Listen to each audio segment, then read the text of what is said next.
शिवसेनेच्या स्थापनेपासूनच मुंबईतला शिवाजी पार्कवरील दसरा मेळावा गाजत वाजत असतो. त्याला सुवर्ण महोत्सवी परंपरा आहे. यंदाच्या मेळाव्यात शिवसेना पक्षाध्यक्ष उद्धव ठाकरे मुख्यमंत्री म्हणून प्रथमच उपस्थित राहणार असल्याने त्याला विशेष महत्त्व प्राप्त झाले आहे. यंदाचा मेळावा सोशल मीडियाच्या द्वारे होत आहे. त्यात ते आपली भूमिका मांडतीलच, सरकारची बाजू सांगतील. परंतु आज शिवसेना प्रमुख बाळासाहेब ठाकरे असते तर त्यांनी महाराष्ट्रातील बदलत्या राजकीय समीकरणाचा जमा खर्च कसा मांडला असता, राज्यातील जनतेला कोरोना संकटाविरोधात लढण्याची हिंमत कशी दिली असती, महाविकास आघाडी सरकारचे समर्थन कसे केले असते, या प्रश्नांची उत्तरे देणारा, काल्पनिक तरीही वर्तमानाला भिडणारा हे ठाकरे शहरीतील खास भाषण साप्ताहिक चित्रलेखाचे संपादक ज्ञानेश महाराव यांनी आपल्या शब्दात मांडला आहे. ते आम्ही लोकप्रधान न्यूज चॅनलच्या प्रेक्षकांसाठी सादर करीत आहोत. जमलेल्या माझ्या तमाम हिंदू बांधवांनो, माता भगिनींनो, हे अजून कडक आवाज हवा. तुमच्या टाळ्यांच्या आवाजाने मलबार हिलवरचे धोतर फडफडले पाहिजे. हा, असा कडकडाट हवा. ओ कॅमेरावाले, तुमच्या लेन्स तिकडे वळवा. कडकडाट करणारे हात ओरिजिनलच आहेत हे दाखवा जरा. हे काही बिनगर्दीचे IPL नाही. हा शिवसेनेचा दसरा मेळावा आहे आणि ही टाळ्यांची सलामी आहे. हे जे टाळ्यांचा कडकडाट करणारे हात आहेत ना, त्यांच्या मागची जी मनगट आणि खांदे आहेत ना, तोच या शिवरायांच्या भूमीचा आणि देशाचा आधार आहे. तुमच्या या शक्तीवर माझा पूर्ण विश्वास आहे. तुमच्यात आणि माझ्यात जे विश्वासाचे नाते आहे, त्यामुळेच 50 वर्ष उलटून गेली तरी आपण भेटतोय. पिढ्यान पिढ्या भेटत राहू. गेल्या वर्षीचा दसरा आणि या वर्षीचा दसरा यात बराच फरक आहे. गेल्या वर्षी तुम्ही एकमेकाला खेटून बसला होता. यावर्षी काय ते सोशल डिस्टन्स, एकमेकांपासून 6 गज की दूरी. परिस्थितीत अशी आली आहे की आपल्याला हे अंतर पाळावेच लागत आहे. कारण ही महामारी आहेच अशी, संपर्कामुळे पसरते. तुम्ही आम्ही हे शारीरिक अंतर पाळत असलो तरी एकमेकांमधला जिव्हाळा आणि प्रेमाचे अंतर मात्र वाढू द्यायचे नाही. महामारी येईल आणि जाईल, माणुसकी मात्र टिकली पाहिजे. नवे रोग येतात तसे नवे शब्दही येतात. काय तर म्हणे, चायनीज ताप, कोविड, कोरोना, पॉझिटिव्ह निगेटिव्ह. सध्या जाईल तिकडे हे शब्द ऐकायला मिळतात. मुंबई ठाण्यात तर या महामारीने धुमाकूळ घातला होता. हे संकट विमानाने आले होते. मुंबईत सर्वात जास्त विमानं उतरली. त्यामुळेच या कोरोना महामारीने मुंबईत मुक्काम ठोकला. या कोरोना विरुद्ध तुम्ही सगळे जोरदार लढलात. लढाईच ती. या लढाईत मुख्यमंत्रीपदाची सूत्रे उद्धवकडे होती. त्याला राज्यातल्या जनतेची काळजी आणि मला बाप म्हणून त्याची काळजी. पण त्याला सगळ्यांनी साथ दिली. म्हणूनच ही लढाई आपण समर्थपणे लढत आहोत, लढणार आहोत आणि जिंकणारी आहोत. आज तुम्ही या शिवतीर्थापासून सुरक्षित अंतरावर बसलाय. पुढच्या विजयादशमीला आपण प्रचंड गर्दीत शिवतीर्थावर भेटणार आहोत. तसे आपण गेल्या वर्षीही भेटलो होतो. विधानसभा निवडणुकीचा माहोल होता तेव्हा. यावेळी फक्त कोरोनामुळेच नाही तर एकूणच गेल्या वेळची विजयादशमी आणि यावर्षीचा विजयादशमी आणि यावर्षीची विजयादशमी यात बराच फरक आहे. गेल्या वर्षी आपण मास्क न लावता एकमेकांशी बोललो. यावर्षी सगळ्यांच्या तोंडाला मास्क आहे, पण बोलायला थोडीच मनाई आहे. त्यात आज जरा खुलासेवार बोललेच पाहिजे. असं भरपूर काही आहे. मगाशी मी तुम्हाला म्हणत होतो, वर्षभरात खूप काही घडलं. एक तर ही महामारी आली, पण खरी महामारी त्याआधीच आपल्याकडे आली होती. उद्धवने त्या महामारीतून शिवसेना आणि शिवरायांचा महाराष्ट्र वाचविला. राजकीय महामारीपासून महाराष्ट्र वाचविला गेला. हे उद्याच्या इतिहासात भगव्या अक्षरांनी लिहून ठेवले जाणार आहे. च्या मायला, एकेकाळी लुगड्याला महाग असणारी ही कमळाबाई आम्हाला आहेर पोशाख करायला निघाली होती. आता अशी ढुंगणावर आपटली की काय म्हणून सांगू. काय करणार, इलाज नव्हता. कमळाबाईनं सत्तेसाठी जे जे म्हणून निसर्ग करून ठेवलंय, त्यावरून तुम्ही असेच घसरून पडणार होता. मला हे आमच्या संजय आणि इतर मंडळींनी सगळं तपशीलवार सांगितलंय. कमळाबाईचा उद्योग आणि त्याचे ते कोण, कडमडणीस की फडफडणीस? अरे कशाला त्या टरबुजाचे नाव बदनाम करता? एवढं ते कडून असतं. तर मी सांगत होतो, कमळाबाई आणि फडफडणीस यांचे उद्योग. युती असताना ते मधून मधून 100% असे काहीतरी रेखायचे, चिरकायचे. ती जुनीच खोड. आम्ही ती मोडायचो. त्यासाठी कधीतरी सामनातून झोपडायचोही. तेव्हा कुठे ते गप्प व्हायचे. पण 100% ती त्यांची तडफड कधी थांबली नसावी. आम्हाला वाटले होते गुजरातचे नरेंद्रभाई प्रधानमंत्री झाल्यावर असं काही होणार नाही. भारतीय जनता पक्षाचा सर्वात जुना मित्र असणाऱ्या शिवसेनेशी दगाफटका होणार नाही. पण 2014 नंतर घात झाला. शिवसेनेशी विश्वासघात झाला. अहो कधी नव्हे ते 2014च्या लोकसभा निवडणुकात महाराष्ट्रात शिवसेना भाजप युतीचे 42 खासदार निवडून आले आणि कमळाबाईच्या मनात अमावस्या झाली. विधानसभेच्या निवडणुकीत काहीही कारण नसताना 25 वर्षाची जुनी मैत्री युती मोडण्याचे पाप यांनी केले. कोरोना बिरोना काय घेऊन बसला?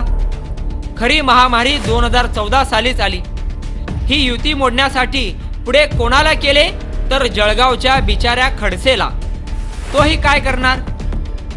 तो बिचारा हुकुमाचा ताबेदार.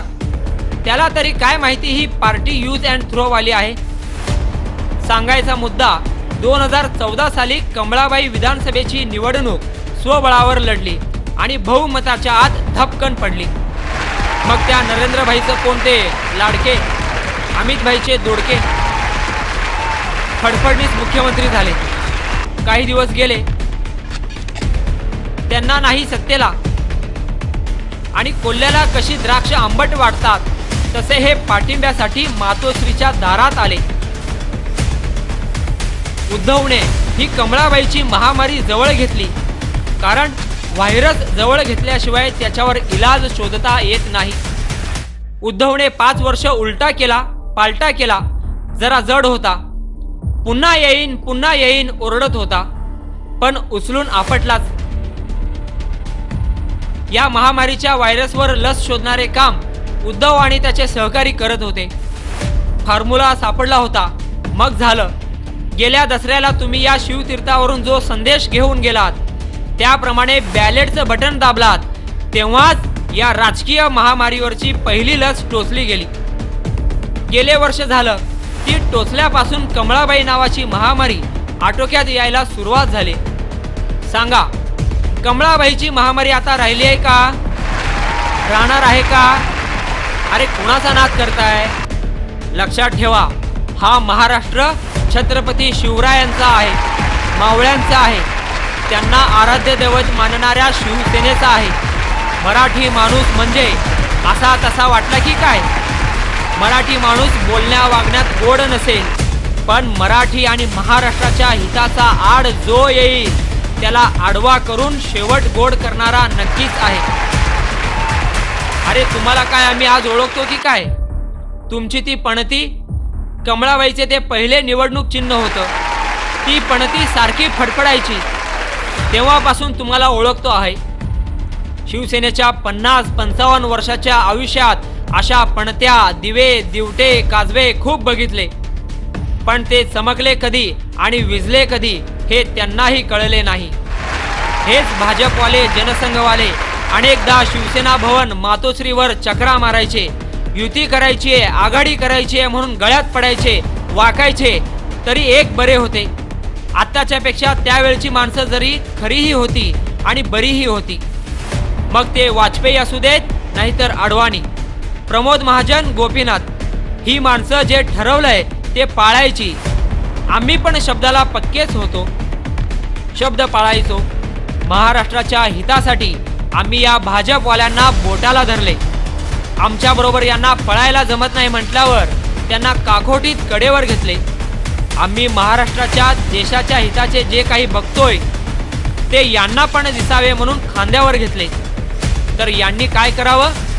कानातच धार मारावी. अहो, आमच्या चांगुलपणाचा किती गैरफायदा घ्याल? आम्ही जर तुम्हाला मुंबई आणि महाराष्ट्र दाखविला नसता तर दिसली असती का दिल्ली? आम्ही मैत्री केली नसती तर अजूनही तुम्ही रेशीम बागेत नातू बागेत लंगडी, कांदाचिरी, समोसा, जिलेबी, विष, अमृत, वाघ बकरी असले खेळ खेळत शिकवीत बसला असता. दिल्ली विसरा हो, यांना महाराष्ट्राच्या विधानसभेत विरोधी बाकावरही बसायला नसते मिळाले. शरद पवार यांच्या पुलोआच्या प्रयोगात कमळाबाईच्या 12-13 आमदारांच्या पोळ्या कशा बशा भाजल्या जायच्या. 1986च्या विलेपार्ले विधानसभा पोटनिवडणुकीत शिवसेनेने हिंदुत्वाची भूमिका घेतली. आमचे डॉक्टर रमेश प्रभू जिंकले, पण त्यांना हिंदुत्वाच्या मुद्द्यावर कोर्ट खटल्यात अडकवले. या निवडणुकीत भाजप आणि परिवार शिवसेनेच्या हिंदुत्वाच्या विरोधात होता. हे भाजप परिवार विकाऊ पोस्टमन आणि टुकार ट्रोलर्सनी समजून घ्यावं. तेव्हा काँग्रेसचे प्रमुख आणि प्रधानमंत्री असलेल्या राजीव गांधी यांनी तलाक पीडित शहाबानूच्या पोटगी दाव्याच्या बाजूने सुप्रीम कोर्टात दिलेल्या निकालात आणि अयोध्येतल्या मंदिर मशीद वादात हस्तक्षेप केला नसता जे कोर्ट निकालानुसार होईल ते होऊ दिले असते तर भाजपच्या सत्तेची कमळं कधीच उगवली नसती. बसले असते बुडाला लागलेल्या चिखल चिवडीत. बाबरी पडली, ती कोणी कशी पाडली ती लाखो रामसेवकांनी पाहिली. पण प्रकरण अंगाशी येईल हे लक्षात येताच बाबरी पाडण्याची पावती शिवसेनेच्या नावाने फाडून भाजपचे नेते हात झटकून मोकळे झाले. मी तेव्हाच ठणकावून सांगितलं, ते जर शिवसैनिक असतील तर मला त्यांचा अभिमान आहे. शिवसेनेचे हिंदुत्व हे असं ज्वलंत आहे. ते आगीत तावून सुलाखून निघालेल्या सोन्यासारखे आहे. ते शेंडी जानव्यात अडकलेलं नाही. हे आम्ही अनेकदा सांगितलंय. तरीही तुम्ही मंदिर खुली करण्यासाठी घंटानाद आंदोलन करून शिवसेनेचं हिंदुत्व तपासता. त्यासाठी राज्यपालामार्फत मुख्यमंत्र्यांना पत्र पाठवता. तुमच्याच पक्षाचे प्रधानमंत्री सांगतात लॉकडाऊन संपला पण कोरोनाचा धोका संपलेला नाही आणि तुम्ही इकडे राज्याची सत्ता हातात नाही म्हणून हिंदूंच्या जीवाशी खेळता. माझं उद्धवला माफ करा. मुख्यमंत्र्यांकडे विनंती नाही, मागणी आहे. कोरोना प्रतिबंधक लस येईल तेव्हा ती या घंटावाल्यांना अजिबात देऊ नका. त्याऐवजी घंटा द्या. घ्या घंटा आणि बसा हलवी. अहो घंटाच ती हलवली नाही तर वाजणार कशी? काय मी खरं तेच बोलतोय ना? यांच्या अशा वागण्याला युती म्हणतात की मैत्री? छी, मैत्रीच्या नात्याला भाजपने बट्टा लावला. म्हणून तर महाराष्ट्र आणि हिंदुस्थानच्या भल्यासाठी उद्धवला इथे वेगळेच समीकरण आणि नवीनच पट शिवसेनेला मांडावा लागला. गेल्या वर्षी विधानसभेचे निकाल लागल्यावर संजय मला विचारायला आला, काय करायचं साहेब? मी म्हटलं, उद्धव आणि तुमचं जे ठरलंय तेच करा आणि बिंदास करा. मग झालं.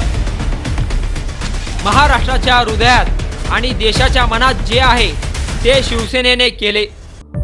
म्हणून उद्धव आज तुमच्या पुढे मुख्यमंत्री म्हणून उभा आहे. उद्धवनी मुख्यमंत्रीपदाची शपथ घेतल्यावर अनेक जणांनी मला भेटून सांगितले, बालासाहेब, आपकी शिवसेना ने हमारा दिल जीत लिया है. बहुत अच्छा डिसीजन किया. आज मी शिवतीर्थाला साक्ष ठेवून जाहीर करतोय की शिवसेनेच्या या निर्णयामुळेच महाराष्ट्र वाचला, लोकशाही वाचली. शिवसेना आणि उद्धवच्या या निर्णयाच्या शिवसेना प्रमुख म्हणून मला स्वतःला अभिमान आहे. काडी काम करणारे काही मोबाईल पत्रकार आणि सोशल मीडियातून राजकीय विश्लेषक म्हणून मिरवणारे बाळासाहेबांची शिवसेना आणि उद्धवची शिवसेना असा भेद करणारी पोपटपंची करतात. पण या अतिशहाण्यांना कुठे ठाऊक, शिवसेना ही माझी नाही की उद्धवची नाही, ती शिवसैनिकांची आहे आणि तशीच राहणार. माझ्या शिवसैनिकांना आणि मराठी माणसाला सुद्धा राज्यात आलेली महाविकास आघाडी मनापासून पटलेली आहे, आवडलेली आहे.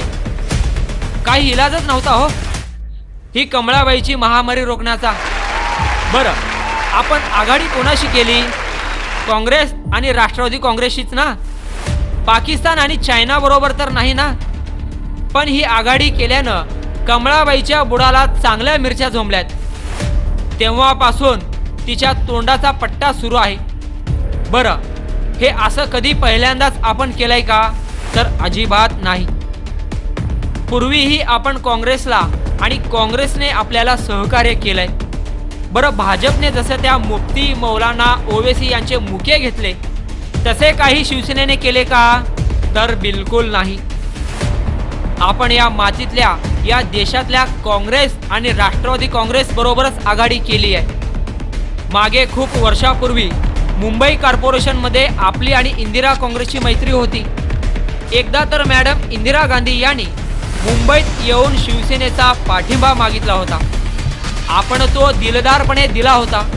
एवढेच काय, अलीकडे मराठी मातीतल्या आपल्या कर्तृत्ववान भगिनी प्रतिभाताई पाटील यांनी हिंदुस्थानच्या प्रथम महिला राष्ट्रपती होण्यासाठी शिवसेनेला पाठिंबा मागितला होता. तोही आपण दिलदारपणे दिला होता.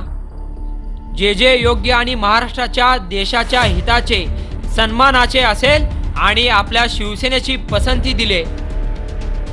जे जे योग्य आणि महाराष्ट्राच्या देशाच्या हिताचे सन्मानाचे असेल त्याला आपल्या शिवसेनेची पसंती दिले. नंतर आमचे शरद पवार प्रणव मुखर्जींना मातोश्रीवर घेऊन आले. म्हणाले, हे आमच्या काँग्रेस डाव्या आघाडीचे राष्ट्रपती पदाचे उमेदवार आहेत. त्यांना शिवसेना आमदार खासदारांचा पाठिंबा द्या.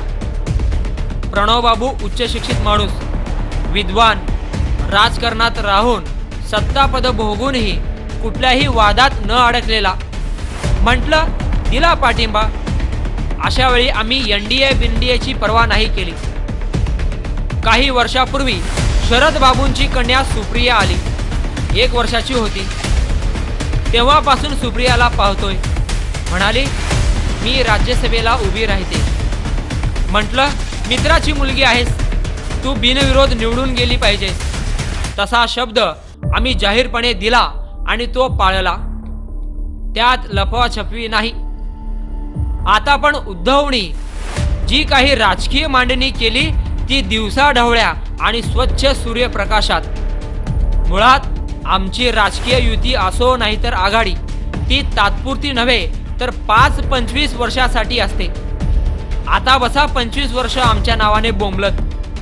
अगदी मुळव्यात झाल्यासारखे दोन्ही हातांनी ठोकत बसला तरी हरकत नाही. पण ही वेळ कमळाबाईवर का आली? खोटा शब्द कधी द्यायचा नाही आणि दिलेला शब्द कोणी मोडला तर त्याची उधारी वेळ आल्यावर चुकवायची. हा मराठी माणसाचा आणि शिवसेनेचा बाणा आहे. शब्दांशी प्रामाणिक राहायचे. काहीही करून दिलेला शब्द पाळायचा. हीच ठाकरे नावाची ओळख आहे. आम्ही बोलतो ते करून दाखवतोच म्हणजे दाखवतो. उगाच शब्दाचे खेळ करत नाही. जुमलेबाजी तर अजिबात नाही. 25 वर्षापूर्वी मी तुम्हाला शब्द दिला होता, मुंबई पुणे प्रवास 2 तासात होईल असा रस्ता बांधतो. बांधला की नाही? झोपडपट्टीवासियांना मोफत घरे देतो म्हणालो. द्यायला सुरुवात झाली की नाही? अजून सगळ्याला नसतील मिळाली घरं, पण सुरुवात तर झाली आहे ना. आमच्या दादानी म्हणजे प्रबोधनकारांनी मला समाजकारणात येतानाच कडक सूचना दिली होती. एक तर कुणाला कसलाही शब्द देऊ नको आणि दिलास तर तो शब्द पाळण्यासाठी वाटेल ते कर. आकाश पातळ एक कर. हे दादांचे शब्द मी एखाद्या ब्रीद वाक्याप्रमाणे जपलेत. उद्धव पण तेच करतो. आदित्यनेही त्याची सुरुवात केली आहे. त्याने गेल्या वर्षी शब्द दिला होता, गोरेगाव आरेचे जे जंगल फडणवीस सरकारच्या अतिरेकी कुऱ्हाडीने रातोरात नष्ट झालेत ते पुन्हा उभे करीत. हा शब्द पाळला की नाही? आम्ही ठाकरे आहोत. जमेल तेच बोलतो आणि जे बोललो तेच करतो. उगाच लंब्या चवड्या गप्पा मारत नाही. तुमच्या बँक खात्यात 15 लाख रुपये जमा करू, तुम्हाला अच्छे दिन देऊ असं काही म्हणालो होतो का? आदित्य चांगले काम करतोय, पण ते काही करंट्यांना करकोच्यांना बघवत नाही. त्यांनीच मध्ये कोणतो गांजाडू चर्शी नट मेला, त्याच्या नावाने ऊर बडवणाऱ्यांनी आदित्यच्या नावाने हवेत झुरके मारले आणि संशयाचे धुरकट वातावरण तयार केले. त्यात कोणतो बंडल गोस्वामी आणि कोणतो हिमाचल प्रदेशची गांजाडू बांगडीवाली नटवी. यांनी मोकळ्याच पोकाऱ्या द्यायला सुरुवात केली. त्यांच्या सोबतीला कोण? तो चेंबूरचा मुलुंडचा चोचरा नळ तो कोण? आणि ते मराठी भैये आणि फडफडणीस हे एका सुरात असे बोंबलायला लागलेत की आता ठाकऱ्यांचा नातू अडकलास. अरे असा अडकायला ती तुमच्या बापाची पेंड आहे का रे पादऱ्या पावट्यांनो? अरे आम्ही जे करतच नाही त्याला डरत नाही. आम्ही जे करतो ते जाहीरपणेच, त्यासाठी कुणाची परवानगी घेत नाही. हरामखोर साले, किती म्हणून खालची पातळी गाठाल? ईडी काय आणताय? CBI NCB काय? सगळी ABCD आणा. आमची काय धसकटायची ती धसकटा, पण आमचा एक केसही तुम्ही वाकडा करू शकत नाही, करू शकला नाहीत. कारण मुळात आहोतच आम्ही सरळ. तुमच्या बापाला नमलो नाही. तुम तो किस झाड की पत्ती हो, किस खेत की मुली हो. तुम्ही जे करताय ना ते तुम्हाला भरावे लागेल. तुम्ही जे पेरलंय ना तेच पीक तुम्हाला स्वतःला कापावे लागेल. बाबळी लावल्यात ना मग तुम्ही आंब्याची अपेक्षा धरूच नका. प्रत्येकाची वेळ येत असते. आम्ही तर वाघ आहोत. आता दिवस रात्र, उन्हाळा पावसाळा आणि हिवाळाही आमचाच आहे. कारण राज्य महायुतीचं आहे, नीतीचं आहे. कोरोना लॉकडाऊन काळात हलकट राजकारण खेळलेल्या 4 पायांच्या प्राण्यांना आज या शिवतीर्थाच्या साक्षीने जाहीरपणे सांगतोय, सबका हिसाब होगा. हा हिशोब होणार म्हणजे होणारच. कोरोना गेला तरी यांना तोंडाला मास्क बांधून फिरावे लागणार. याला दिल्लीपतीही अपवाद नाही. अरे टाळ्या वाजवा, काय दिवे लावायचे ते लावा. आत्तापर्यंत अतिशहाणपणाचे फटाके वाजवलेत ना, मग आता जनता जनार्दनाचे फटके अनुभवा. दिवाळीची होळी केली हो यांनी. ही अकलेची महामारी आपल्याला संपवायची आहे आणि ती आपण संपवणारच. आई भवानी छत्रपती शिवराय यांचा आपणाला आशीर्वाद आहे. महाराष्ट्र ज्यांनी ज्यांनी उभा केला त्या सगळ्या महापुरुषांचे आशीर्वाद आपल्याला आहेत. त्यांचा हा आशीर्वाद घेऊनच आपणाला पुढे जायचे आहे. महाराष्ट्राला पुढे न्यायचे आहे. जे महाराष्ट्रात होते तेच पुढे देशात होत असते. मायबाप बंधू भगिनींनो, आताचे हे कठीण दिवस संपणार आहेत. कोरोना महामारीचा बंदोबस्त करणारी लस येणार आहे. पुण्यात लस तयार करण्याचं काम सुरू आहे. लस नसताना आपण कोरोना महामारीला थोपून धरले. लस आली की कोरोनाला निरोपही देऊ नक्की. एकदा का त्याला निरोप दिला की आपण जगापुढे ताठ मानेने उभे राहू. साऱ्या देशाला अभिमान आणि आशा वाटेल असे काम आपण सगळे मिळून राज्यात उभे करू. थांबलेली ही गाडी वेगाने पळवू. महाराष्ट्रातला शेतकरी असेल, कामगार असेल, कष्टकरी असेल, गरीब असेल, त्या साऱ्यांना पहिल्यासारखे गुण्या गोविंदाचे दिवस आपण दाखवून देऊ. या मातीचे ऋण आपण सगळे मिळून फेडू. पुढच्या वर्षीच्या विजयादशमीच्या याच शिवतीर्थावर वाजत गाजत येऊन विचारांचे सोने लुटू, एकमेकांना देऊ. जय हिंद, जय महाराष्ट्र.